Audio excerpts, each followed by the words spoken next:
ധർമ്മസ്ഥല ചില സുപ്രധാനമായ തീരുമാനങ്ങളിലേക്ക് കടക്കുകയാണ്. ധർമ്മസ്ഥല കൂട്ടക്കൊലപാതകങ്ങളുടെ സമഗ്രമായ തെളിവുകളിലേക്ക് വിരൽ ചൂണ്ടുന്ന സുപ്രധാനമായ ദിനമാണ് ഇന്ന് കടന്നു പോകുന്നത്.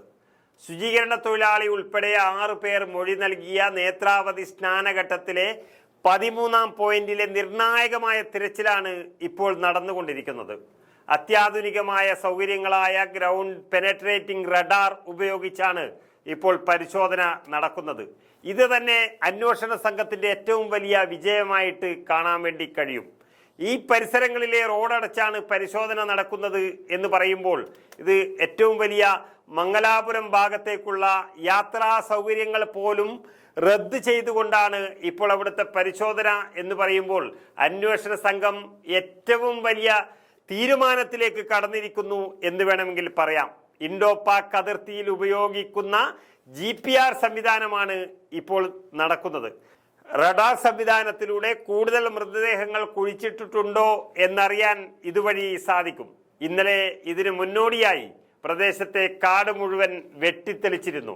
ശുചീകരണ തൊഴിലാളി താൻ മൃതദേഹം കുഴിച്ചിട്ടു എന്ന് അവകാശപ്പെടുന്ന 70ലധികം സ്പോട്ടുകളാണ് അന്വേഷണ സംഘത്തോട് വെളിപ്പെടുത്തിയിരിക്കുന്നത്. ഇതിൽ പ്രധാനമായും തെരഞ്ഞെടുത്ത 13 സ്പോട്ടുകളും മറ്റ് സർപ്രൈസിംഗ് സ്പോട്ടുകളുമുണ്ട്.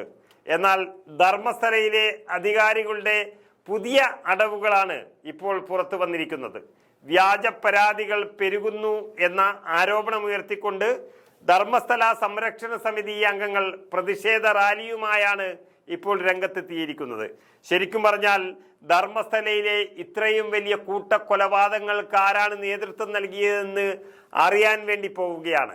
ആരാണ് ഇതിന് പിന്നിൽ? പിഞ്ചു കുഞ്ഞുങ്ങളെ വരെ, പ്രായപൂർത്തിയാകാത്ത പെൺകുട്ടികളെ വരെ വളരെ മൃഗീയമായി കൊല ചെയ്തത് ആരാണ് എന്നറിയുമ്പോൾ അവർ ഏറ്റവും പ്രധാനപ്പെട്ട പ്രമുഖരാണ് എന്നുള്ള തലത്തിലേക്ക് കാര്യങ്ങൾ എത്തുകയാണ്.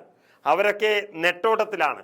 ധർമ്മസ്ഥലയിലും പരിസര പ്രദേശങ്ങളിലും മൃതദേഹം കൂട്ടത്തോടെ ദഹിപ്പിച്ചു എന്ന ആരോപണങ്ങൾ അടിസ്ഥാനരഹിതമാണെന്ന പരാതി മുൻനിർത്തിക്കൊണ്ടാണ് പ്രതിഷേധ റാലി സംസ്ഥാനങ്ങളിൽ പല ഭാഗങ്ങളിലായി നടന്നിരിക്കുന്നത്. ധർമ്മസ്ഥലയുടെ വിഷയം കർണാടക മാത്രമല്ല രാജ്യം തന്നെ ഏറ്റെടുക്കുന്ന ഒരു അവസ്ഥയിലേക്ക് കാര്യങ്ങൾ നീങ്ങുകയാണ്.